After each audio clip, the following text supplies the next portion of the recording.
In the forgotten archives of the Wisconsin Diocese exists a collection of documents that for over 160 years, the Catholic Church has attempted to bury. Detailing the systematic disappearance of 23 nuns from St. Mary's Convent near Lake Michigan between 1854 and 1862 are these papers. Administrative errors and misinterpretations are how church officials have dismissed these records, but the testimony of 3 separate diocesan inspectors, along with a cache of private correspondence recently discovered in a sealed wall cavity during renovations, tells a story so horrific that even hardened historians have questioned whether such evil could truly exist within hallowed walls. What follows is the first comprehensive account of what many consider to be the most disturbing case of religious corruption in American history, a case that the Catholic Church has spent a fortune ensuring you would never hear. Before we continue with the story of St. Mary's Convent, I must ask if you're finding this tale already unsettling. Please subscribe to our channel for more historically accurate accounts of America's darkest religious secrets. Our community of mystery seekers spans all 50 states. Where are you listening from tonight? Leave a comment below. Now, let's return to the Wisconsin countryside of 1854, where our story begins. Heavy over Lake Michigan hung the morning fog as Bishop William Quarter's carriage rolled through the gates of what would become St. Mary's Convent. The sprawling estate, a former lumber baron's mansion surrounded by 30 acres of dense woodland, had been purchased by the Catholic Church with the intention of establishing the first major Catholic institution in the largely Protestant Wisconsin territory. Part of a broader push to establish Catholic influence in America's rapidly developing frontier regions, where Protestant denominations were already gaining significant footholds, was this strategic expansion. In stark contrast to the humble wooden churches dotting the Wisconsin landscape stood the limestone mansion with its 3 imposing wings and bell tower.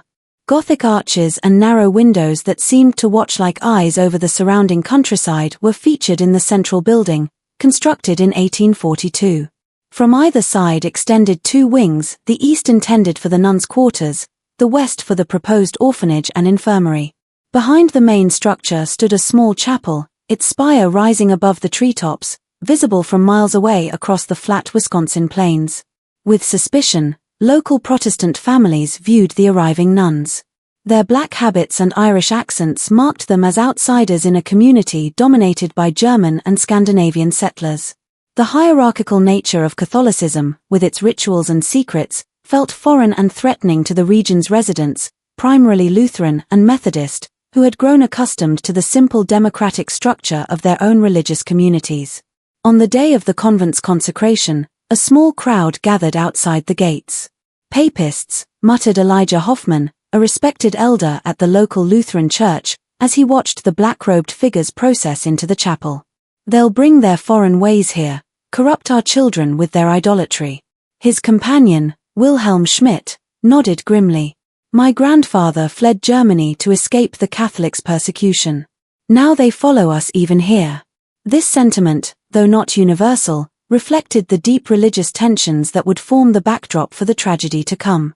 A beacon of God's mercy in this wilderness, St. Mary's will serve, Bishop Quarter announced to the small gathering of clergy and local dignitaries at the consecration ceremony. Through the newly completed chapel, where morning light filtered through simple stained glass windows casting pools of colored light across the wooden pews, his voice echoed. "Under the guidance of Mother Superior Catherine Murphy, this convent will offer shelter to orphans, comfort to widows, and healing to the sick," the bishop continued, his Boston accent echoing off the stone walls as he introduced the 3 women who would lead the convent: Mother Superior Catherine, Sister Elizabeth Foster, and Sister Margaret Clark, all from established convents in the East. Tall and imposing in her crisp black habit stood Mother Superior Catherine, her sharp features and penetrating gaze commanding instant respect. At 42, she carried herself with the confidence of a woman accustomed to authority. Elegant but strong were her hands when raised in prayer, hands that looked equally capable of comforting a child or disciplining a wayward novice. Those who met her often commented on her eyes, an unusual pale blue that seemed to see through pretense. "With the highest recommendations, Mother Catherine comes to us," the bishop continued. Her work at St. Augustine's in Boston has prepared her well for the challenges of frontier religious life. Sister Elizabeth, 38, with her perpetual smile and soft voice, would oversee the orphanage. Plump and maternal with rosy cheeks and gentle hands, she seemed perfectly suited to care for abandoned children. With a slight hesitation, as if carefully considering each word, a trait that many initially interpreted as thoughtfulness rather than calculation, she always spoke. Sister Margaret, 35, with her extensive knowledge of herbal remedies, would establish the infirmary. Tall and thin, with a serious demeanor and nimble fingers, she carried herself with the precision of someone who measured medicines by the drop. Nothing was missed by her dark eyes, and her knowledge of both traditional and modern medical practices had impressed physicians in Boston and New York. Completing the founding community were 20 younger nuns, most in their 20s and newly arrived from Ireland. In a perfect line they stood, habits crisp, heads bowed in appropriate humility, as Bishop Quarter blessed each by name: Sister Agnes O'Connor, Sister Bernadette Walsh, Sister Teresa Donovan, Sister Mary Collins, young women who had left behind family and homeland to serve God in a strange new country. Their faces, though solemn during the ceremony, occasionally betrayed their youth and uncertainty when they thought no one was watching. "The Lord has called us to this wilderness," Mother Catherine addressed her sisters that first evening, candlelight casting long shadows across the refectory. In the air hung the smell of fresh bread and weak tea, and despite the large fireplace at the room's end, the chill of the Wisconsin autumn seeped through the stone walls. "Hardships unknown to our Eastern counterparts, we will face. Suspicion from those who fear our faith, we will encounter. But through devotion and sacrifice, we shall overcome." Like a lifeline in this strange new world, the young nuns, far from home and family, clung to her words. "Do you think the locals will ever accept us?" Sister Agnes whispered to Sister Bernadette as they prepared for bed that night, their narrow cots separated by barely an arm's length in the dormitory-style sleeping quarters. Her voice trembled slightly, betraying the brave face she had maintained all day. In the darkness, Sister Bernadette squeezed her hand. "They feared our Lord, too, at first. We must show them through our works that we mean only good." At the sound of footsteps in the corridor, Mother Catherine making her rounds, ensuring all was in order on their first night, the whispered conversation ended abruptly. Quickly, the convent established itself as a functioning religious community. The daily rhythm of prayers began with matins at 3 a.m., the bells tolling, cutting through the pre-dawn darkness, summoning sleepy nuns from warm beds to cold chapel floors. 7 times daily, the distinctive drone of Latin chants filled the chapel, from those early morning prayers through to compline at 9 p.m. The sound became as much a part of the local landscape as the wind through the pines or the distant lowing of cattle. Between prayers, the nuns operated a small orphanage for abandoned children, tended the sick in a modest infirmary, and maintained extensive vegetable gardens. A strict schedule their days followed: prayer, work, simple meals, brief recreation, more prayer, a rhythm designed to focus the mind on God and service rather than individual comfort or desire. By the winter of 1854, the orphanage housed 12 children, mostly the offspring of Irish immigrant labourers who had died in railway or lumber accidents. With apparent tenderness, Sister Elizabeth oversaw their care, teaching basic letters and numbers alongside Catholic doctrine. On Sundays, local families would sometimes visit after Mass, bringing small treats for the children and occasionally inquiring about adoption.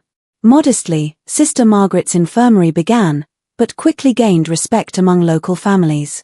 Effective proved her knowledge of traditional remedies, poultices for inflammation, herbal teas for fevers, special compresses for chest ailments, especially during the harsh Wisconsin winter when doctor visits required dangerous travel through snow-choked roads. Even the most skeptical neighbors were impressed by their self-sufficiency, and gradually the local attitude shifted from suspicion to grudging respect. "They keep to themselves, but they do good work," admitted Elijah Hoffman grudgingly to his congregation after Sister Margaret had successfully treated his grandson's persistent cough. "Their ways are not our ways, but perhaps there is room for different paths to heaven in this big country." Among the youngest nuns at St. Mary's was Sister Agnes O'Connor, at 23. A rare glimpse into the early days of the convent is provided by her letters home to Ireland, preserved in the Dublin Diocesan Archive. Her careful penmanship filled pages with observations about her new life, though close readers might note the gradually changing tone as months passed. "The work is harder than I ever imagined," she wrote in December 1854, the paper bearing smudges suggesting tears had fallen as she wrote. My hands are raw from washing linens in ice-cold water, and the chapel stones feel like ice beneath our knees during morning prayers. But Mother Catherine assures us that our sacrifices please God. Particularly kind has Sister Elizabeth been, helping me adjust to this strange country. She brings me extra blankets on the coldest nights and has shown such patience in teaching me the proper care of the orphans. During a fever that swept through the orphanage last month, Sister Margaret's remedies saved us, she continued. With such heat, these children burned we feared we would lose them all. But her tincture of willow bark and honey brought down their temperatures. I believe we are doing God's work, though I confess I still cry myself to sleep some nights missing the green hills of home. What these letters do not reveal, what Sister Agnes herself might not have fully comprehended, were the subtle changes already taking place within St. Mary's walls. Toward the autocratic had Mother Catherine's leadership style, initially merely strict, begun to shift. Minor infractions of convent rules, previously addressed with gentle correction, now resulted in increasingly severe penances. One evening in January 1855, Sister Josephine Brady's hands shook as she attempted to darn a tear in her habit. Having accidentally broken silence during afternoon prayers with a sudden cough, she had been assigned to kneel on dried peas while reciting the entire rosary, a penance that left her knees bleeding and swollen. Sister Mary Collins helped her thread the needle, their eyes meeting in a moment of silent sympathy.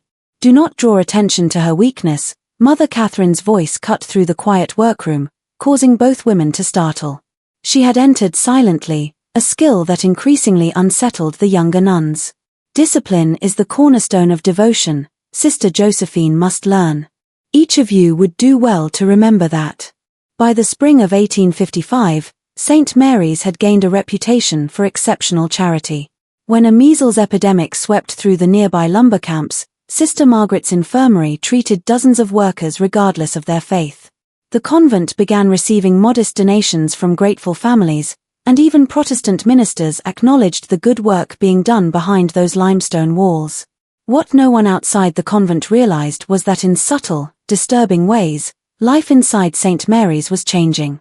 Increasingly silent affairs had the communal meals become, with nuns keeping their eyes fixed on their bowls of thin soup or plates of plain bread. Tense and muted grew the recreation hour, once filled with quiet conversation and occasional laughter. Like shadows, careful not to draw attention, now moved the young women who had crossed an ocean together, bonded by shared purpose and faith. In April 1855 came the first strange occurrence, when Sister Agnes failed to appear for morning prayers. Immediately noticed was her absence, one empty place in the chapel where 20 nuns should stand in perfect formation. As Mother Catherine entered, her expression unreadable in the dim candlelight, the other sisters exchanged quick, concerned glances. Sister Agnes has been called to assist at our mission in Minnesota, Mother Catherine announced to the bewildered community at breakfast, her tone brooking no questions. Sudden was her departure, as such callings often are. For her success in this new endeavor, we shall all pray. Sister Bernadette's spoon clattered against her bowl. But Mother, she said nothing to me. And she fell silent as Mother Catherine's pale eyes fixed on her face. Are you suggesting, Sister Bernadette, that a bride of Christ requires permission from her fellows rather than her superiors before answering God's call? Like frost, the question hung in the air. No, Mother. Forgive me, Sister Bernadette lowered her eyes to her cooling porridge. No one had seen Sister Agnes pack or leave, and she had mentioned nothing of a transfer in her letters home. But in the strict hierarchy of convent life, no one dared question Mother Superior's explanation further. That evening in the dormitory, several nuns noticed Sister Agnes' few possessions, her prayer book, the small wooden rosary her mother had given her, the extra woolen stockings for Wisconsin winters, were gone, as if she had indeed packed and departed. But Sister Mary Collins, whose cot had been beside Agnes, whispered to Sister Teresa Donovan during their brief moments alone in the garden, her cloak still hung on its peg. Would she have left without it in April? In Minnesota? Sister Teresa glanced nervously toward the convent windows. Perhaps for the journey, she was given a new one. We should not speculate, Sister. 3 months later, in similar fashion, Sister Bernadette Walsh vanished. The bishop has requested Sister Bernadette's assistance with a delicate matter in Chicago, Mother Catherine explained. She left before dawn to catch the early train. Again, no farewell, no warning, just an empty cell and a hastily provided explanation. This time, Sister Elizabeth elaborated during the nun's work period. Such skill with the orphaned Sister Bernadette showed that the bishop has requested she help establish proper procedures at the new foundling home in Chicago. Her voice carried the appropriate mix of pride and pious acceptance, but Sister Mary noticed that her usually warm eyes remained cold as she spoke. By the winter of 1855, 3 more nuns had transferred to distant missions. Each departure followed the same pattern. A young nun, usually one who had drawn attention for her beauty or gentle nature, would simply fail to appear one morning. Mother Catherine would announce her reassignment, always to a location too distant for easy verification. Letters sent by worried families to these supposed new assignments would return months later with brief, oddly formal responses that provided few details of their new lives. The responses, when examined years later by handwriting experts, would all be identified as written by the same person, not the missing nuns themselves. One of the few who dared voice concerns was Sister Teresa Donovan, tall and strong from years of farm work before taking her vows, with a directness unusual in convent life. She had already drawn Mother Catherine's disapproval for questioning the increasing severity of penances assigned to younger nuns. It seems strange that Rome would request so many transfers without proper documentation, she whispered to Sister Mary Collins as they worked in the garden in the summer of 1856, their fingers stained with soil as they harvested early carrots. The garden had expanded that year with a new section dedicated to medicinal herbs that Sister Margaret tended personally behind a high fence that none but she and Mother Catherine could enter. "And have you noticed it's always the youngest and prettiest who are called away?" Sister Teresa continued, her Irish brogue thickening as it always did when she was upset. First Agnes with her golden hair, then Bernadette with those lovely singing voice, then Catherine with her perfect complexion, and Josephine with her. She trailed off as a shadow fell across the garden bed. Sister Mary immediately hushed her, glancing nervously toward the convent windows, where Sister Margaret stood, watching, her thin face expressionless. "Mother Catherine has her reasons. We must trust in her wisdom." The following week, Sister Teresa was gone. Called to a contemplative retreat in Montreal, was the official explanation provided at morning prayers. Sister Mary, now thoroughly frightened, kept her head down and her thoughts to herself. That evening, as she made her bed, she found a small piece of paper tucked beneath her pillow, a page torn from Sister Teresa's prayer book with a hastily scrawled message in the margin: "Something is wrong. If I disappear, tell Father Ryan." The sight of her friend's handwriting, the ink still relatively fresh, sent a chill through Sister Mary that had nothing to do with the autumn air seeping through the stone walls. By 1857, the pattern had become impossible to ignore within the convent walls. Of the original 20 junior nuns, only 12 remained. The official explanations continued: special missions, retreats, transfers to nursing positions during disease outbreaks. To the outside world, St. Mary's continued to function normally. Local families still brought sick relatives to Sister Margaret's infirmary. Orphans still received care in Sister Elizabeth's orphanage. Sunday visitors saw nothing amiss in the solemn processions of black-clad figures moving from chapel to garden to refectory.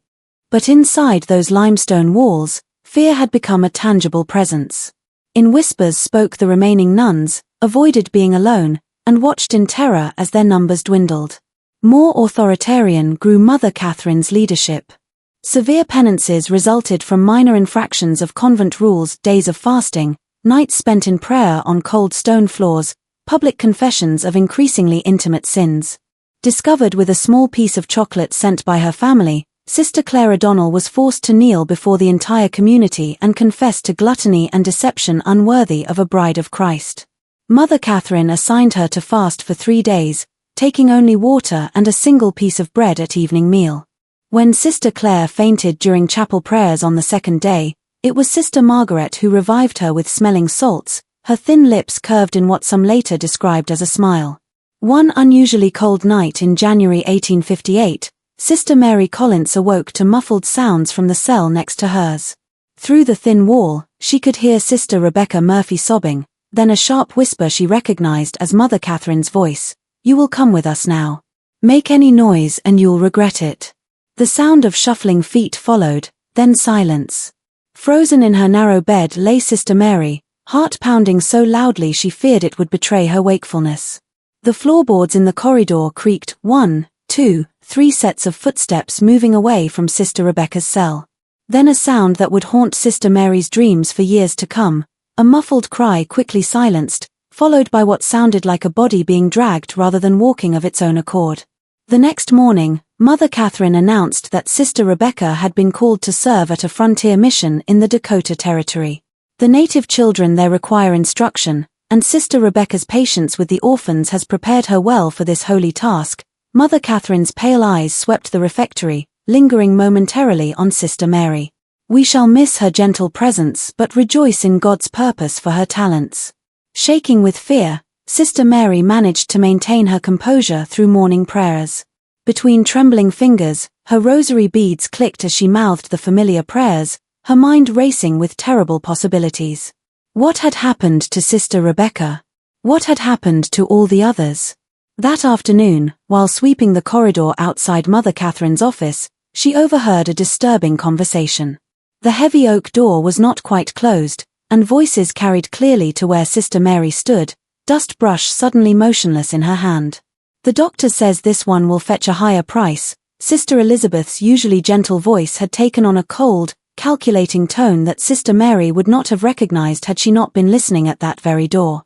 "He says men pay extra for the innocent ones. We need to be more careful with the timing," Sister Margaret replied, the sound of glass clinking suggesting she was organizing her medicines as she spoke. 3 in 1 month raises questions. The bishop's secretary mentioned it in his last letter. "Easily managed is the bishop." Mother Catherine's dismissive laugh sent chills down Sister Mary's spine. "Another donation to his cathedral fund, and his questions will disappear. Besides, well enough we've established the pattern. No one questions nuns being sent to frontier missions or succumbing to illness during their charitable work." "What about the Collins girl?" Sister Margaret asked, her voice dropping lower. "She watches too closely. I've seen her listening at doors." A moment of silence followed, during which Sister Mary's heart nearly stopped. "We'll wait," Mother Catherine finally replied. "She's too plain to fetch much, and she has that correspondence with her brother in the seminary. Disappearing too many at once attracts attention. For now, Rebecca will keep the doctor's clients satisfied." Sister Mary fled before she could be discovered, her mind racing. What had happened to her missing sisters? What terrible fate had befallen Sister Rebecca just last night? And who was this doctor? They mentioned, the pieces began to fall into terrible place in her mind.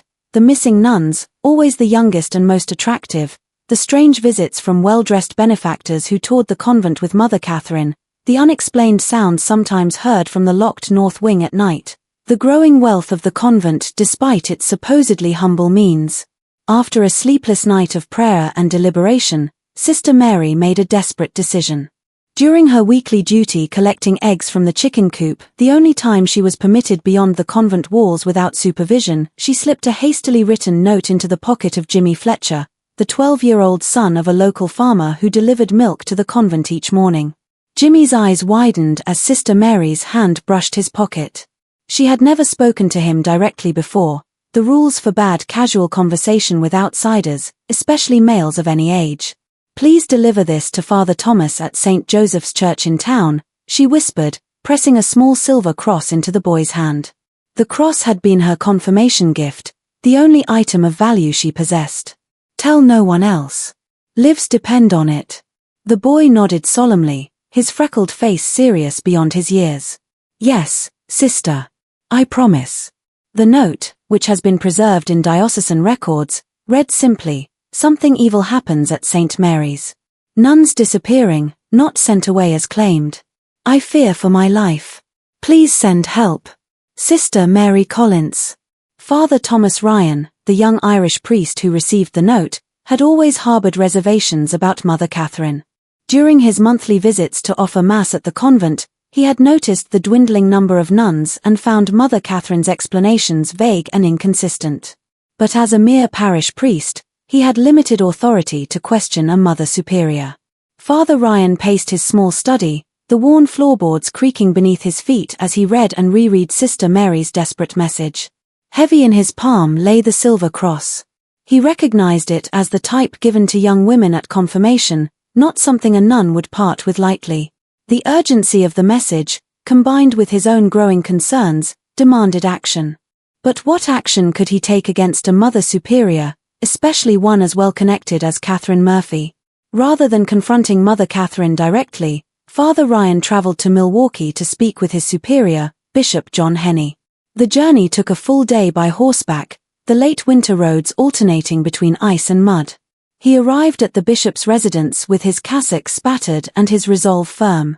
Bishop Henney received him in a comfortably appointed study, far warmer and more luxurious than Father Ryan's humble parish house. Initially, construction of Milwaukee's new St. John's Cathedral dominated the conversation, the bishop proudly showing architectural drawings and discussing funding with animation. "The finest cathedral west of New York it will be," Bishop Henney declared, his German accent still pronounced despite decades in America. "A proper monument to our faith in this Protestant wilderness."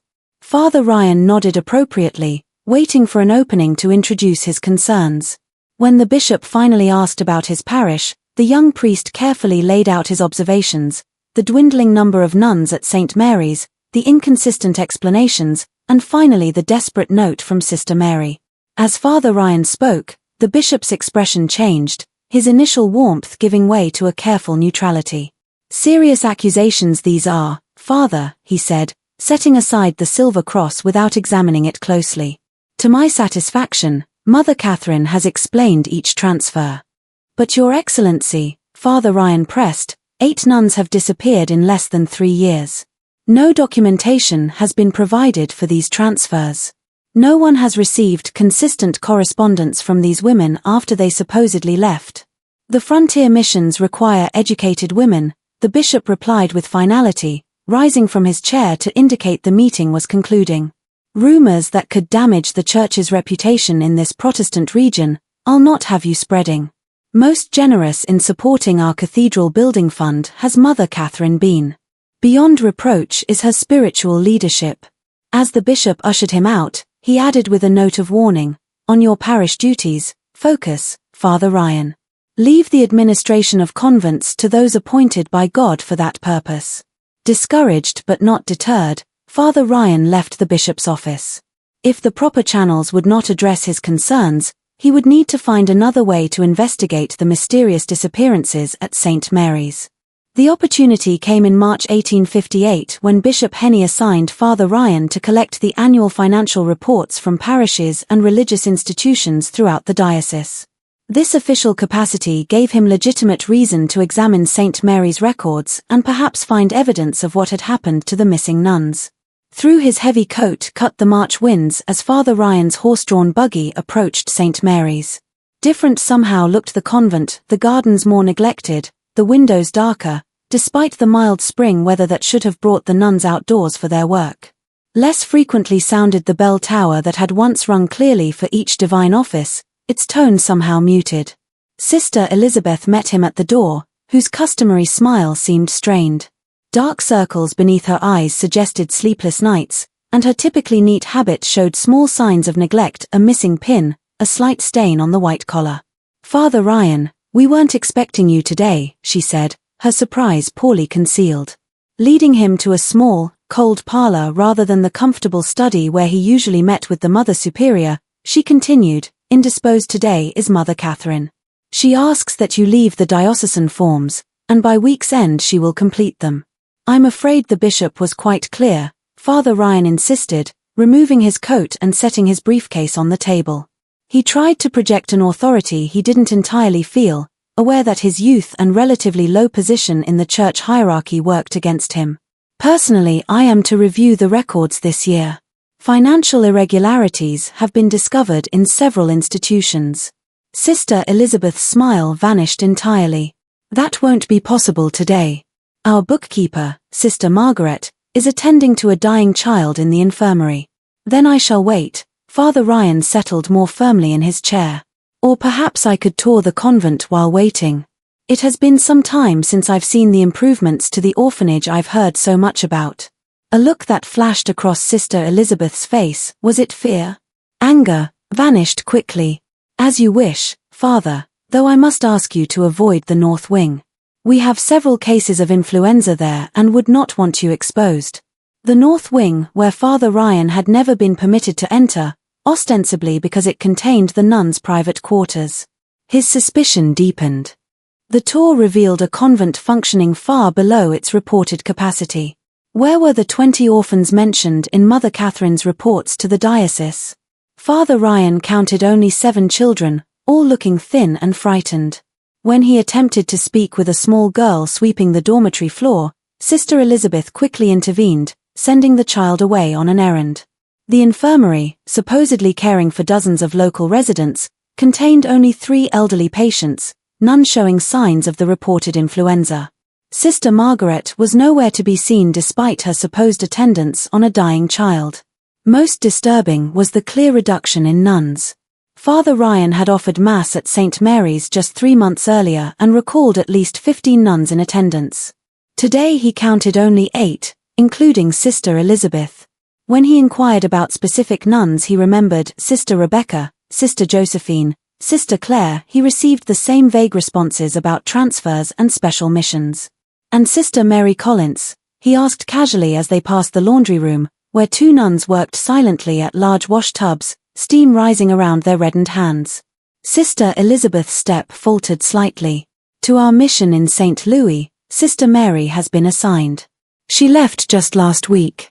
Her experience with the orphans made her particularly suited to the work there. Father Ryan nodded, hiding his alarm. The author of the desperate note was now among the disappeared. His suspicions now fully aroused, he requested to see the convent's chapel before departing. The chapel, once immaculate, showed subtle signs of neglect: dust on the altar rails, unpolished candlesticks, wilting flowers that should have been replaced. The sacred space that had once housed 23 nuns in prayer now felt hollow, as if the very stones sensed the wrongness that had infiltrated St. Mary's. While Sister Elizabeth was momentarily distracted by a message from a novice, Father Ryan slipped through a side door he knew led to the residential wing. Eerily silent for mid-afternoon was the corridor. Many of the cells stood empty, personal items gone, as if their occupants had indeed departed. As he turned to leave, a barely audible sound caught his attention, something between a whimper and a moan coming from behind a heavy wooden door at the end of the corridor. The door, unlike the others, had a substantial iron lock. Cautiously, Father Ryan approached, listening intently. The sound came again, definitely human, definitely distressed. "Is someone there?" he whispered through the keyhole. "Do you need help?" A moment of silence, then a hoarse female voice. "Father? Father, is that you? Please help us. Please." Before he could respond, the unmistakable voice of Mother Catherine rang out behind him. "Father Ryan, this area is strictly cloistered. Your presence here is most inappropriate." He turned to find Mother Catherine, flanked by Sister Margaret and a large man he didn't recognize, not dressed as clergy or medical personnel, but in the rough clothing of a laborer, with arms thick as tree trunks and a face set in a threatening scowl. "Forgive me, Mother," Father Ryan managed, struggling to keep his voice steady. "I became turned around after visiting the chapel." Mother Catherine's pale eyes assessed him coldly. She had lost weight since he'd last seen her, her habit hanging loosely on her frame, but her authority seemed only to have intensified. Special spiritual direction, this wing houses sisters under. Essential to their devotional practice is their seclusion. "I heard someone calling for help," Father Ryan countered, gathering his courage. "Sister," and in the midst of her spiritual exercises, "you heard," Sister Margaret interjected smoothly. "Some of our more dedicated sisters practice mortification of the flesh. Their cries can be misinterpreted by those unfamiliar with advanced devotional practices. Mr. Callahan will show you out." Mother Catherine nodded to the burly man. "To Milwaukee by week's end, we will send the financial reports." The man named Callahan stepped forward, his posture suggesting he was accustomed to enforcing Mother Catherine's will through means not entirely spiritual. "This way, Father," he said, his voice carrying a hint of menace beneath the forced politeness. With unnecessary force, the man gripped his arm. Father Ryan caught one last glimpse of the locked door. Who had spoken to him? What did she mean by us? How many women were being held behind that door? The moment his buggy cleared the convent gates, Father Ryan whipped his horse into a gallop, his mind racing faster than the animal's hooves. The voice, the locked door, the missing nuns, the frightened children, the intimidating presence of the man called Callahan all pointed to something sinister occurring at St. Mary's. This was beyond his authority as a parish priest. He needed official intervention. Bypassing Bishop Henney, whom he now suspected of either complicity or willful ignorance, Father Ryan sent an urgent telegram to Archbishop John Hughes in New York. Grave concerns regarding St. Mary's Convent, Wisconsin. Suspicious disappearances of multiple nuns, evidence of imprisonment, possible danger to remaining sisters. Request immediate diocesan investigation. Local bishop unresponsive. Father Thomas Ryan, St. Joseph's Parish. If you're feeling a chill down your spine as our story unfolds, you're not alone. Physical reactions to these dark historical accounts are often reported by our community of mystery seekers. Take a moment to like this video and share it with someone who appreciates true historical mysteries. Your engagement helps us continue uncovering America's hidden secrets. Now, as we return to 1858, a storm is brewing over St. Mary's Convent that will reveal horrors beyond imagination. Archbishop Hughes, known for his no-nonsense approach to diocesan management, responded swiftly. Rather than alerting Bishop Henney, he dispatched his personal secretary, Monsignor Patrick Kelly, to conduct a surprise inspection of St. Mary's. Unannounced at the convent gates on April 17, 1858, arrived Monsignor Kelly, accompanied by Father Ryan and two senior priests from neighboring parishes. The spring day dawned clear and mild, the kind of day that typically filled Wisconsin farmers with hope for the coming planting season. But as the clerical party approached St. Mary's, a sense of foreboding seemed to hang over the limestone buildings. Ravens circled the bell tower, their harsh cries breaking the morning stillness. Volumes spoke the reception they received. Usually composed and commanding, Mother Catherine appeared flustered by their arrival, her pale face flushed with what might have been anger or fear as she recognized Monsignor Kelly's official robes and the sealed documents he carried. The convent itself seemed in disarray, with nuns scurrying about in what appeared to be panicked activity. Through an open window, Father Ryan glimpsed two young nuns hastily carrying armfuls of papers toward the kitchen, where the large cast-iron stove burned regardless of the season's warmth. Through the courtyard drifted the acrid smell of burning paper. Most irregular this is, Monsignor, Mother Catherine protested as the clerical party entered the main hall. Her voice, usually controlled and melodious, had taken on a brittle edge. Protocols for official visitations we have. Always sends word weeks in advance, does Bishop Henney. Which is precisely why Archbishop Hughes instructed me to forego such notification, Monsignor Kelly replied coolly. In his 50s, with silver hair and the weathered face of a man who had seen both war and peace, the Monsignor projected an authority that even Mother Catherine seemed unable to challenge directly. A letter bearing the Archbishop's seal I have here, authorizing a complete inspection of this institution, its records, and all its residents. Fully I trust you will cooperate. Mother Catherine's eyes darted briefly to Sister Margaret, who stood half-hidden in a doorway, her thin face unreadable. Some silent communication seemed to pass between them before Mother Catherine turned back to Monsignor Kelly with a forced smile. Of course, Monsignor. Nothing to hide has St. Mary's. However, I must insist that you respect the enclosure of our cloistered sisters. Some are engaged in spiritual exercises that must not be interrupted. To all areas of this convent extends my authority, Mother Catherine, Monsignor Kelly replied, unfolding the Archbishop's letter and holding it before her. No exceptions. What followed was a day-long investigation that would later be described in Monsignor Kelly's 40-page report as unveiling a tableau of horrors unprecedented in the modern church. The inspection team split up, with Father Ryan leading Monsignor Kelly directly to the locked door in the residential wing while the other priests began interviewing the visible nuns and examining financial records. As they approached the north wing, they encountered Sister Elizabeth blocking the corridor, her usually pleasant face set in uncharacteristic determination. Entranced to this area Mother Catherine has forbidden, Monsignor. Sisters in spiritual retreat we have. Sister Elizabeth, Monsignor Kelly said gently but firmly, with the authority of Archbishop Hughes I speak. Open the door or I shall be forced to consider you in violation of your vow of obedience. Sister Elizabeth's composure cracked slightly. What you're doing you don't understand, she whispered, her voice suddenly desperate. Most displeased he will be. He? Father Ryan questioned. Do you mean Bishop Henny? Sister Elizabeth merely shook her head, eyes darting nervously toward the windows as if expecting someone to appear. After a moment's hesitation, she stepped aside. The locked door, when finally opened under threat of ecclesiastical censure, revealed a shocking scene. 5 nuns, including the missing Sister Rebecca, were confined in what had once been a storage room. The space, perhaps 15 feet square, contained only a chamber pot in the corner and thin pallets on the floor.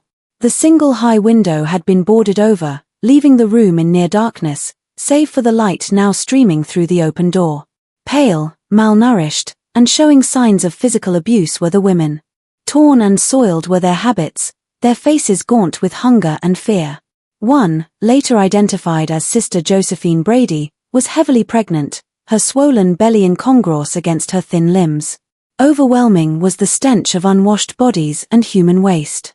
Father Ryan turned aside momentarily, fighting nausea, while Monsignor Kelly crossed himself in horror. In the name of all that's holy, the Monsignor whispered. What has happened here? Father Ryan, Sister Rebecca, once robust and quick to smile, now a skeletal figure with hollow eyes, struggled to her feet. You came back, she managed, her voice cracked from disuse or screaming. They're preparing us, she whispered as Father Ryan helped her to a chair hastily brought from the corridor. For the doctor. For the house in Chicago. What doctor? Monsignor Kelly asked gently, kneeling beside her despite his age and dignity. What house in Chicago? Dr. Matthews, Sister Rebecca replied, her voice dropping to a whisper. He comes to examine us, to see which ones are suitable. She closed her eyes, trembling. The men pay more for nuns, for brides of Christ. That's what Mother Catherine tells them. While Father Ryan and Monsignor Kelly attended to the imprisoned nuns, ensuring they received water, food, and medical attention, the other priests made equally disturbing discoveries elsewhere in the convent. In Sister Margaret's private quarters, accessible only through a hidden door in the infirmary, they found shelves lined with suspicious medicines, laudanum, chloroform, and other substances typically used for rendering patients unconscious. A leather-bound journal detailed treatments administered to various nuns, with clinical notes about their responses and suitability for transportation. Simultaneously, the priests examining the financial records discovered alarming discrepancies. While the convent reported minimal income from donations and manual work, its accounts showed regular, substantial deposits, far more money than a frontier convent could legitimately earn. Most disturbing were coded entries referring to packages delivered and special commissions completed, each corresponding to the disappearance of a nun. Transferred Sister Agnes O'Connor for May 1855. Commission $400, read one entry. Package delivered to Chicago establishment. Condition excellent, noted another, more disturbing. Sister Teresa Donovan unsuitable for transfer due to resistance.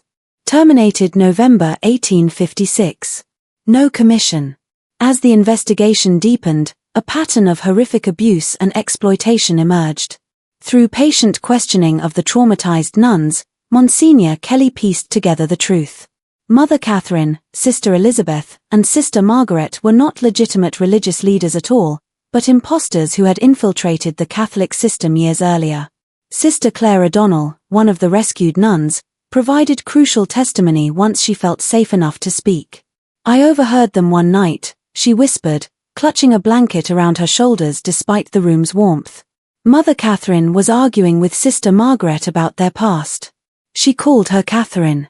Said they'd come too far to risk exposure now, that they'd changed identities before and could do it again if necessary. The real Mother Catherine Murphy had died shortly after arriving in Wisconsin, poisoned, according to testimony from Sister Margaret's former assistant in the infirmary.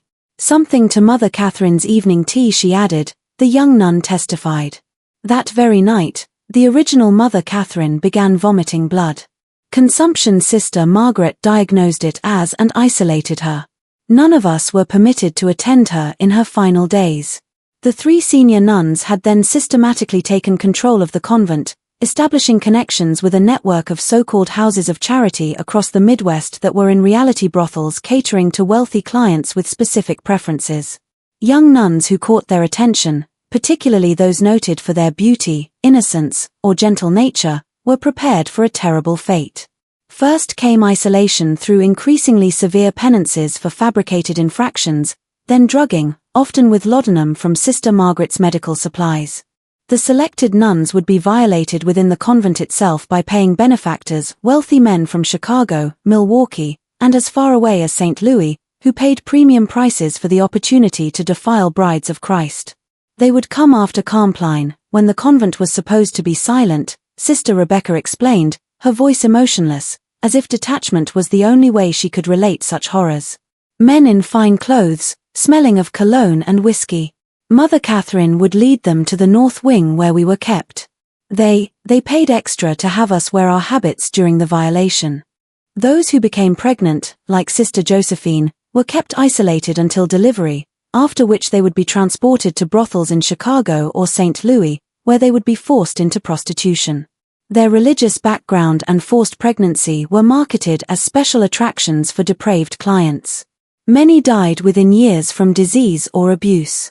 Regularly, Sister Margaret examined us, Sister Rebecca continued. She kept records of our monthly cycles. If we missed our bleeding, she would laugh and tell Mother Catherine we'd be especially valuable now. The men paid more for those carrying children. The orphanage served as both cover and additional source of victims. Older girls approaching puberty would suddenly be adopted by generous benefactors, in reality sold to the same network of brothels. Boys were indeed placed with families, but as unpaid farm laborers, with Mother Catherine collecting substantial placement fees. Most horrifying were the fates of those who resisted too strongly or threatened to expose the operation. Sister Teresa Donovan, who had questioned the disappearances, had not been sent to Montreal as claimed. According to testimony from Sister Rebecca, Teresa had been held in the locked room for weeks, repeatedly assaulted, and when her spirit remained unbroken, strangled by the man called Callahan. Her body, along with those of at least 3 other nuns who had similarly resisted, lay buried in unmarked graves in the convent's vegetable garden. Mother Catherine made us watch, Sister Claire said, tears streaming down her face. She said it was a lesson in obedience. Sister Teresa fought until the end. She was praying the rosary even as Callahan tightened the rope around her neck. As evening fell on that fateful April day, Monsignor Kelly ordered the immediate closure of St. Mary's Convent. The surviving nuns were removed to safety.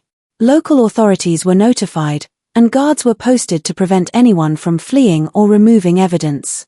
Mother Catherine, Sister Elizabeth, and Sister Margaret were placed under ecclesiastical arrest, confined to their cells under watch until civil authorities could take custody. I was following orders, Sister Elizabeth whimpered as she was led to her cell. Mother Catherine said it was God's will, that the money was needed for the church's greater glory. A stone-faced silence Mother Catherine maintained, her pale eyes revealing nothing of her thoughts as the door closed on her temporary prison. Only Sister Margaret showed emotion, a strange half-smile playing at her thin lips as she was led away. Nothing of what you've discovered you understand, she told Monsignor Kelly. A higher purpose than you can imagine we serve. But the church's attempt to handle the matter discreetly soon unraveled. Mr. Callahan, the burly enforcer, who had been absent during the inspection, returned after nightfall. Finding the convent under guard, he fled to Chicago, where he apparently warned his associates. By the time local sheriffs arrived the following morning with arrest warrants, Mother Catherine and Sister Margaret had somehow escaped their confined quarters. Only Sister Elizabeth remained, found kneeling in the chapel in a state of catatonic shock. Still locked from the inside was the window, reported the priest who had been guarding Mother Catherine's room.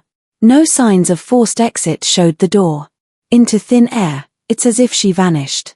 More likely, the convent's long history had provided secret passages unknown even to the church authorities, escape routes perhaps dating back to the building's origins as a lumber baron's mansion, where illicit meetings and emergency departures might have been anticipated in the rough frontier days. The subsequent civil investigation uncovered the full extent of the operation. Financial records seized from Mother Catherine's hidden safe revealed transactions totaling over $100,000, equivalent to roughly $3 million today, over 8 years.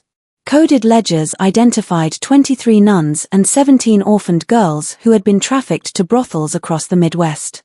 Correspondence with business partners in Chicago, St. Louis, and even New Orleans detailed the specialized services offered and the premium prices commanded. A genuine sister of charity, untouched before our establishment, minimum $300, read one letter to a Chicago brothel owner. Special requests, habit, religious implements, additional $50 per session. Pregnant sisters command $500 for exclusive patrons. Most damning was a small leather notebook found sewn into Sister Elizabeth's mattress. The notebook contained dates, names, and horrific details of the fates of each disappeared nun. Some entries were clinically detached. Sister Agnes delivered to Chicago Operation September 1855, valued at $400. Others revealed the writer's disturbing personal pleasure in the suffering inflicted. Sister Teresa fought magnificently. Callahan enjoyed subduing her. Buried east corner of Beanfield, November 1856. The notebook also contained references to the doctor, evidently Dr. William Matthews, a once respected physician from Chicago whose career had ended in scandal after allegations of inappropriate conduct with female patients. According to the notebook, Dr. Matthews provided medical examinations of the nuns, certifying their health and, most disturbingly, their virginity, a feature that significantly increased their value in the brothels. Dr. M confirms Sister Rebecca suitable for premium placement, one entry noted. Recommends maximum usage before transfer to ensure appropriate behavior in Chicago establishment. The investigation extended to the convent grounds, where, guided by the notebook's cryptic references, authorities excavated several areas of the vegetable garden. There they found the remains of 4 nuns buried in shallow graves among the bin plants and herbs. Forensic examination, primitive by modern standards but thorough for the time, confirmed Sister Rebecca's account. These women had died by strangulation, their bodies disposed of without ceremony or marker. One victim, identified as Sister Mary Collins by a small medallion of St. Bridget found with the remains, appeared to have been buried more recently than the others. The soil over her grave was barely settled, suggesting she had been killed just before or during Father Ryan's fateful visit, perhaps after delivering the note that ultimately led to the convent's exposure. Sister Elizabeth Foster, born Margaret Wilson, according to subsequent investigation, was the only one of the 3 leaders to face justice. Found mentally unfit to stand trial, she was committed to the Wisconsin State Asylum, where she died in 1863, having never spoken another word. Her medical records, preserved in state archives, describe her as catatonic except during night hours when she screams about the master coming to punish her betrayal. Mother Catherine Murphy, real name unknown, and Sister Margaret Clark, identified later as Catherine Donovan, no relation to the murdered Sister Teresa, disappeared completely. Unconfirmed reports placed them in New Orleans, then Havana, operating similar schemes with young women immigrants, but they were never apprehended. A nationwide alert distributed their descriptions to law enforcement agencies across the country.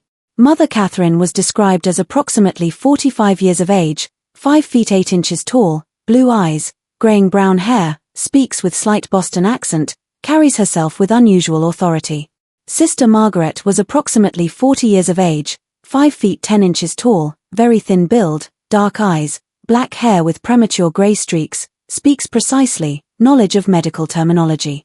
Despite these detailed descriptions and a substantial reward offered by both civil authorities and the church, the women seemed to vanish into America's vast frontier. Occasional reports would surface, 2 women matching their descriptions seen boarding a steamboat in New Orleans or establishing a ladies' finishing school in Havana. But by the time authorities investigated, the women would be gone. Mr. Callahan, identified as James Callahan of Chicago, was captured 6 months later in a brothel raid and hanged for the murder of a police officer during his arrest. Before his execution, he confirmed many details of the St. Mary's operation but claimed ignorance of the leader's whereabouts. They planned for this, he told the prison chaplain the night before his execution. Mother Catherine always said they had escape routes prepared, new identities waiting. They'd done it before, she said, changed their skins like snakes when necessary. When pressed about the references to the master found in Sister Elizabeth's writings, Callahan became agitated. "Don't ask about him," he warned. "He's not someone you want to know. Not someone you want knowing you." Whether this master was a religious delusion, a code name for a high-ranking accomplice, or something else entirely remains one of the unsolved mysteries of the St. Mary's case. No further documentation ever established his identity or confirmed his existence beyond these cryptic references. The church moved quickly to contain the scandal. Bishop Henney was quietly removed to a monastery in Europe, where he spent his remaining years in what church documents described as prayerful reflection on his administrative failings. His personal correspondence, however, suggests a man haunted by more than mere negligence. "The blood of those poor women cries out to heaven," he wrote to a fellow bishop in 1860. "I cannot sleep for hearing their voices. Mother Catherine assured me the funds were for missionary work. I never questioned. God forgive me. I never questioned." The convent buildings were demolished, the land sold, and the proceeds used to establish a legitimate orphanage in Milwaukee. No mention was made in official church communications of the bodies discovered on the grounds or the crimes committed within those walls. The site was deconsecrated in a private ceremony attended only by Monsignor Kelly and Archbishop Hughes, with no public announcement. The surviving nuns were dispersed to convents across the country, each required to sign confidentiality agreements that would excommunicate them if they ever spoke of what had occurred at St. Mary's. Most lived out their lives in silent obedience, their trauma unaddressed, their suffering unacknowledged. Sister Josephine Brady gave birth to a daughter 2 months after her rescue. Despite her pleas to keep the child, church authorities placed the infant with a Catholic family in Pennsylvania with strict instructions that the circumstances of her birth remain secret. This separation compounded Sister Josephine's trauma, and historical records indicate she died by suicide in 1861, leaving behind a letter that read simply, "I cannot forget. I cannot forgive. Not them, not the church, not myself. May God have mercy on us all." Sister Rebecca Murphy became an unlikely voice for reform within the church. Rejecting the imposed silence, she left religious life and, using the name Rachel Martin to avoid church censure, published an anonymous account titled The Dark Convent in 1865. Though the book was denounced by Catholic authorities as Protestant propaganda and quickly suppressed, surviving copies reveal a detailed account that aligns precisely with the official investigation records. In the book's conclusion, she wrote, "What happened at St. Mary's was not merely the work of 3 evil women who infiltrated holy orders. It was enabled by a system that values silence over truth, institution over individual, reputation over justice. Until the Church confronts this fundamental flaw, there will be other St. Mary's, other victims, other crimes hidden behind sacred walls." The suppression of the Dark Convent was swift and nearly complete. Church authorities purchased and destroyed every copy they could locate.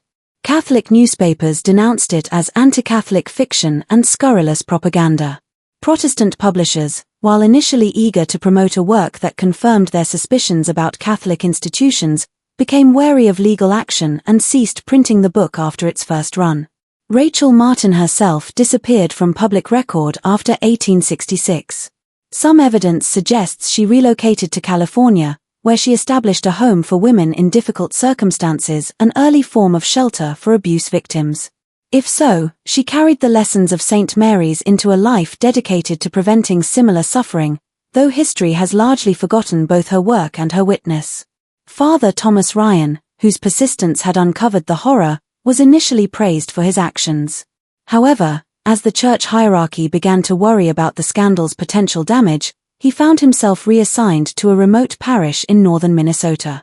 His personal journal, discovered after his death in 1886, reveals his ongoing struggle with what he had witnessed. "I cannot forget the faces of those poor women, betrayed by those who claimed to represent Christ's church.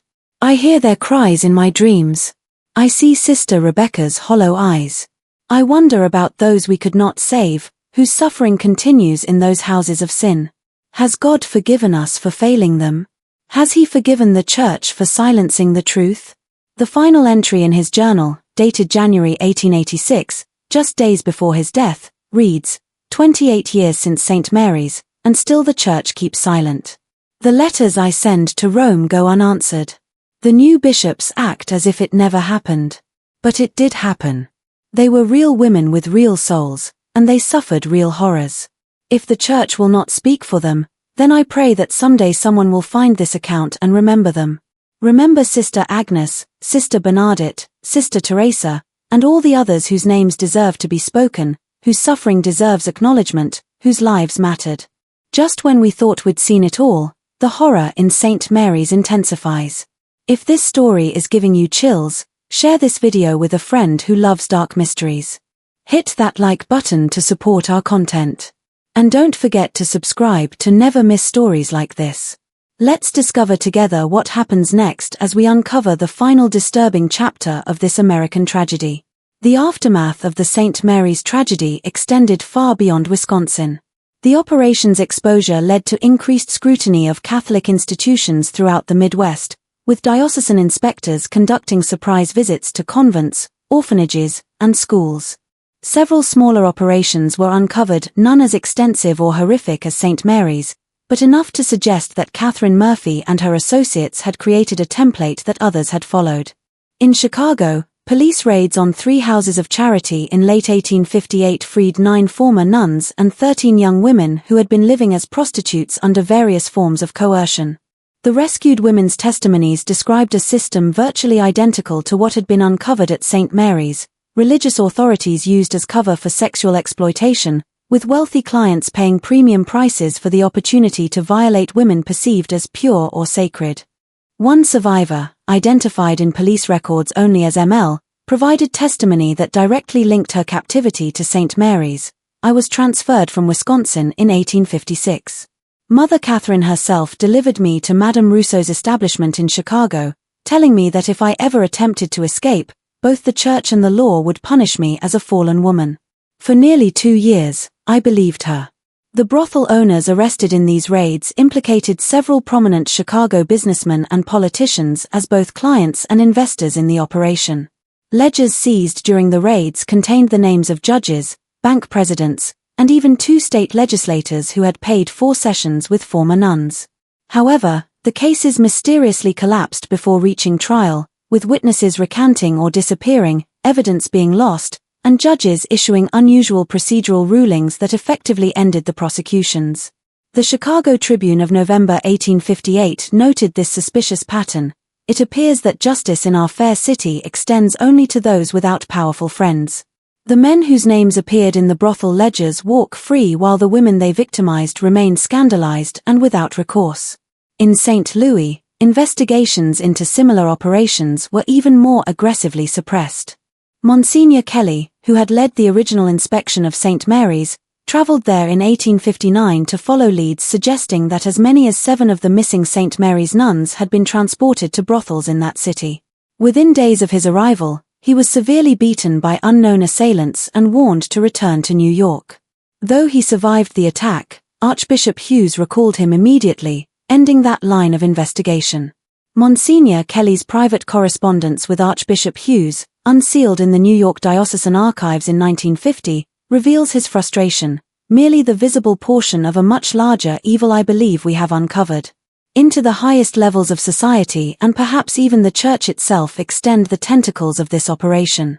I fear that powerful forces have determined that this matter shall proceed no further. The most profound consequences fell upon the survivors. The 12 nuns rescued from St. Mary's faced challenges that the Church was ill-equipped to address. Those who had not been physically abused still bore psychological scars from years of living in fear, witnessing the disappearance of their sisters, and in some cases being forced to participate in the abuse of others under threat of punishment.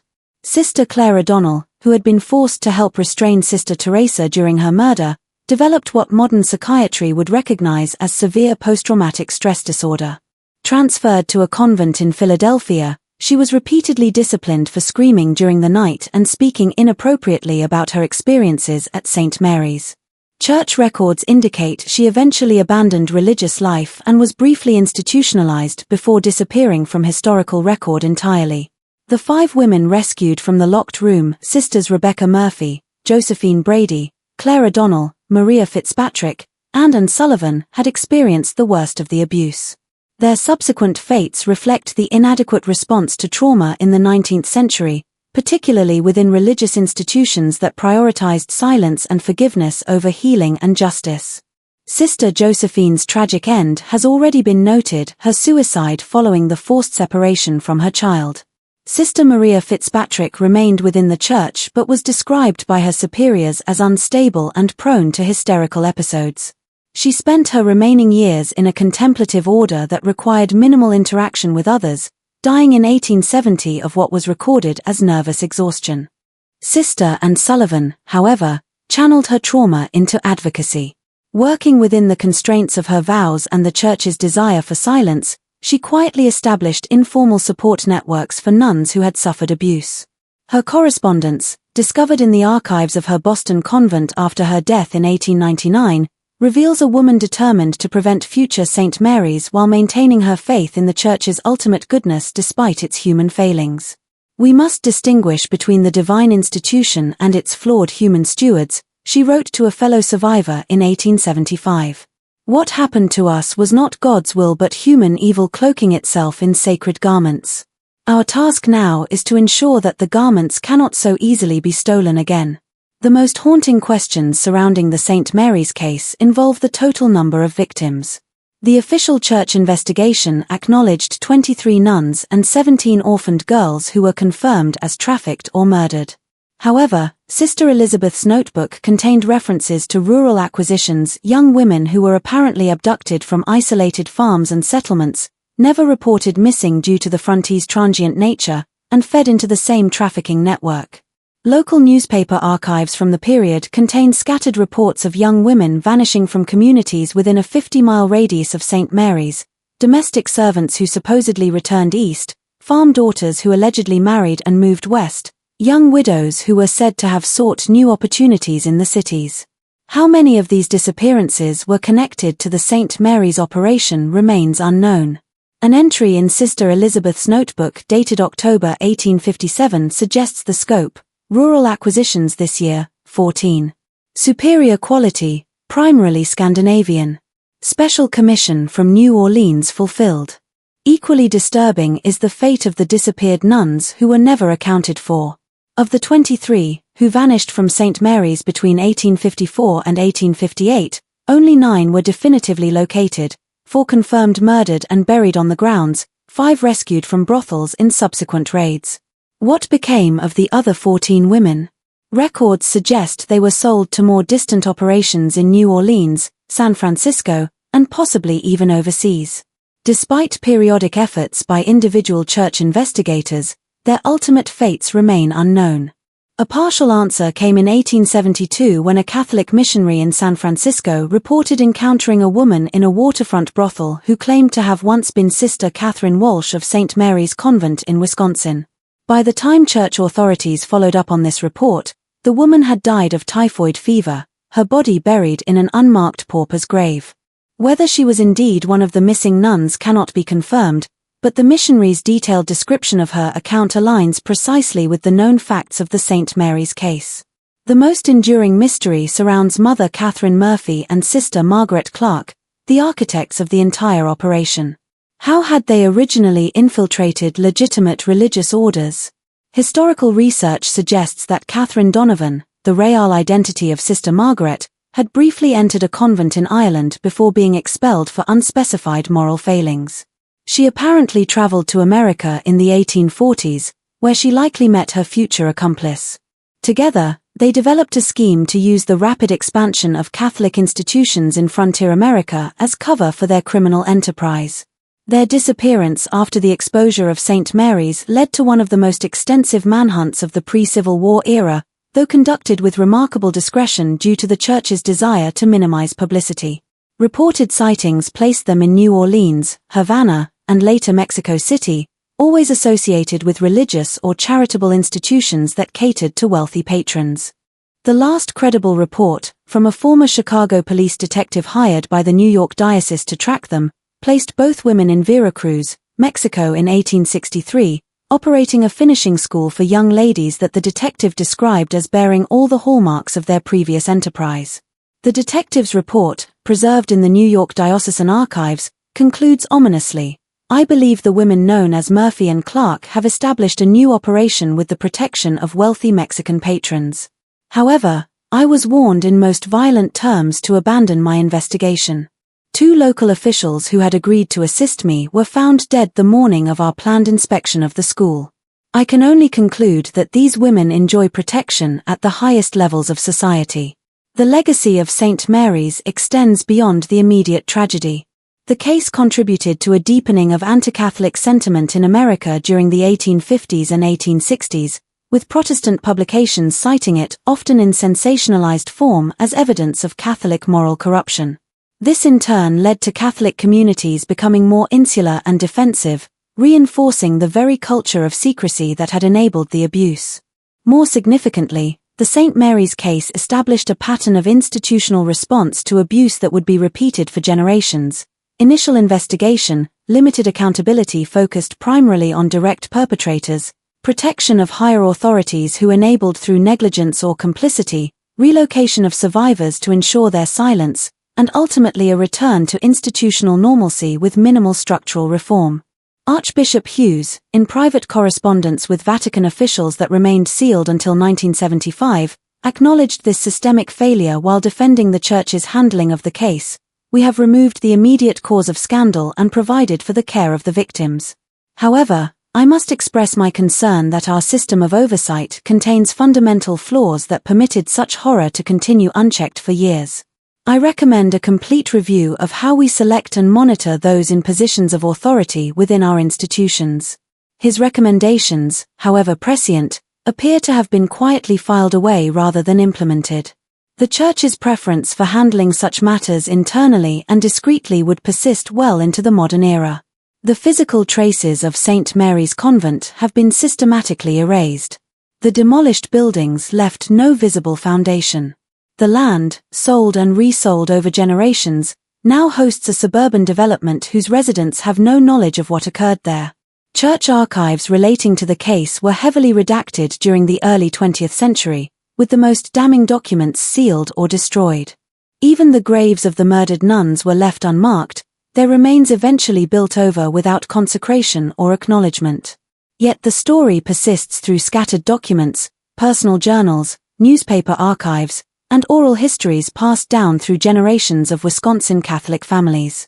These fragments, when assembled, reveal not just the horror of what occurred at St. Mary's, but the larger systemic failures that made it possible, the dangers of unquestioned authority, the vulnerability of isolated communities, and the human capacity for both extraordinary evil and extraordinary courage in confronting it. Father Thomas Ryan, whose determination brought the horrors to light, wrote in his final journal entry a plea that resonates across the centuries: remember them. Remember that they lived, that they suffered, and that their suffering mattered. In uncovering their story, however incompletely, we honor that request and perhaps learn something essential about institutional power, human vulnerability, and the constant vigilance required to protect the innocent from those who would exploit sacred trust for profane purposes. The Wisconsin Historical Society maintains a small collection of materials related to St. Mary's Convent, accessible only to credentialed researchers. Among these materials is a water-damaged letter, apparently written by Sister Anne Sullivan in 1880, addressed to the adult daughter of Sister Josephine Brady, the child conceived in captivity and adopted away at birth. The letter was never sent, as Sister Anne could not locate the young woman, but its closing lines serve as a fitting epitaph for this dark chapter in American religious history. Should you ever learn of your origins, know this: your mother was not shamed, but brave. The evil done at St. Mary's was not of God or genuine faith, but of human cruelty wearing sacred garments. The true convent was not the limestone building that housed such horrors, but the community of women who sustained each other through them, who whispered prayers and held hands in darkness, who remembered each other's names when all else was taken, who believed in salvation even when God seemed absent. That is the legacy I wish to leave you. Not the story of our suffering, but of our endurance. This mystery shows us that the darkest evils often hide behind the most sacred facades and that institutional silence can perpetuate suffering long after the initial crimes. What do you think of this story? Do you believe everything was revealed, or are there still secrets buried in Wisconsin soil? Leave your comment below. If you enjoyed this tale and want more horror stories like this, subscribe, hit the notification bell, and share with someone who loves mysteries. See you in the next video. The case of St. Mary's Convent ultimately became a watershed moment in American religious history, though one deliberately obscured from public memory. The systematic investigation following the initial exposure revealed networks of corruption extending far beyond Wisconsin's borders, implicating church officials, businessmen, and politicians across the Midwest. Though the church attempted to characterize the horror as the isolated actions of 3 impostors who had infiltrated their ranks, internal documents later leaked by conscience-stricken diocesan officials told a different story. Between 1855 and 1858, Bishop Henney had received at least 7 letters expressing concerns about disappearances and financial irregularities at St. Mary's. Each complaint was followed by a substantial special donation from Mother Catherine to the bishop's cathedral building fund, after which the complaints were filed away without action. The leaked correspondence included a particularly damning exchange from 1856 in which a junior priest reported to Bishop Henney that a local farmer had found a blood-stained nun's habit in the woods near St. Mary's. The bishop's response directed the priest to return the garment to Mother Catherine with our compliments and assure the farmer that theatrical performances at the convent sometimes employ red paint for dramatic effect. A donation of $500 to the cathedral fund followed 3 days later. Local historian Margaret Holloway, whose grandmother had been a domestic servant at a neighboring estate, recorded an oral history in 1932 that adds another disturbing layer to the story. Grandmother said people knew something was wrong at St. Mary's. On still nights, screams could be heard coming from the north wing. When neighbors inquired, they were told it was spiritual exercises or penitential prayers. No one questioned further because in those days, Catholic practices seemed foreign and mysterious to Protestant sensibilities. But grandmother said the local children would run past the convent grounds, afraid of the sad ladies in black who watched from the windows with empty eyes. In 1890, nearly 3 decades after the events, an elderly woman arrived at the Chicago office of the Pinkerton Detective Agency. She identified herself as Mary Callahan, sister of the executed James Callahan. She carried a leather portfolio containing documents she claimed her brother had hidden before his capture. Correspondence between Mother Catherine and clients across the country, detailed financial records, and most disturbingly, a list of clerical and political figures who had either patronized or protected the operation. "My brother was no innocent," Mary Callahan reportedly told the Pinkerton agent, her face lined with years of carrying the terrible knowledge. "He did terrible things at that place. Things he confessed to me before they hanged him. But he was a mere servant in this devil's work. Before he died, he told me where to find these papers. He said to keep them safe until the principal architects of this evil had gone to their judgment. Now that they're dead, the truth can be told without fear." The Pinkerton agent, a devout Catholic himself, was so disturbed by the documents that he delivered them not to his superiors, but directly to Cardinal James Gibbons in Baltimore. The cardinal acknowledged receipt of the portfolio in a brief letter to Mary Callahan, assuring her that appropriate actions would be taken. No public investigation followed, and the documents disappeared into church archives. "I have examined the materials you provided," Cardinal Gibbons wrote in his personal response to Mary Callahan, preserved in her family records. "While I share your horror at what they reveal, I must consider the damage that public exposure would cause to the faith of countless innocent Catholics. The primary malefactors have faced divine judgment. The victims have been called home to God's mercy. Perhaps the greatest service to both is to let this darkness remain buried while ensuring such evil cannot take root again." Mary Callahan's subsequent attempts to bring the documents to public attention were consistently thwarted. Newspaper editors declined to publish her story, citing lack of evidence. When she attempted to publish a pamphlet herself, the printer mysteriously backed out after receiving a visit from men in clerical attire. Her home was broken into twice, though nothing of apparent value was taken. Finally, in 1892, She entrusted copies of the most significant documents to her nephew with instructions to preserve them for future generations. In 1908, a fire in the Baltimore Archdiocesan Records Room destroyed numerous historical documents, including reportedly the entire Callahan portfolio. Church officials described the fire as an unfortunate accident, though former employees later claimed it had been suspiciously contained to specific document sections. Only the St. Mary's records and similar sensitive materials were destroyed, alleged Thomas Moran, a former diocesan archivist in a deathbed statement recorded by his son in 1947. I was instructed to ensure those specific documents were stored together against all proper archival practice. When the fire occurred, it consumed exactly those shelves and no others. Draw your own conclusions. The final confirmed chapter in the St. Mary's saga came in 1912 when workers renovating an abandoned mansion in Veracruz, Mexico, discovered a hidden room containing the mummified remains of two elderly women. Among their possessions were Catholic religious items, forged identification documents in multiple names, and a substantial quantity of American and Mexican currency. Most telling was a small golden locket containing a miniature painted image of St. Mary's Convent as it had appeared in the 1850s. The bodies were seated in chairs facing each other, reported La Verdad de Veracruz on March 12, 1912. They appeared to have died simultaneously, perhaps while taking their evening tea, which was found set out before them. The cups contained traces of a substance local physicians identified as a powerful poison derived from local flora. Whether this represented suicide or murder remains unknown.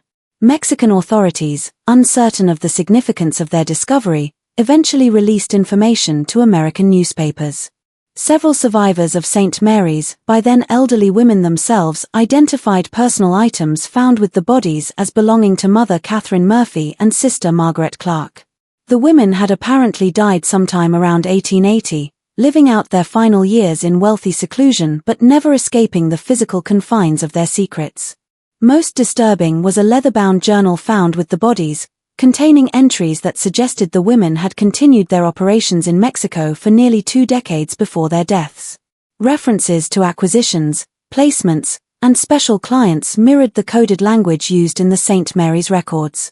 The journal's final entry, dated the apparent day of their deaths, contained a cryptic message: "He comes tonight. We have failed him for the last time." The identity of this him, whether a human accomplice or something more metaphysical, remains one of the enduring mysteries of the case. Investigations into the Veracruz mansion revealed further horrors. Beneath the garden, authorities discovered the remains of at least 12 young women buried over the course of 2 decades.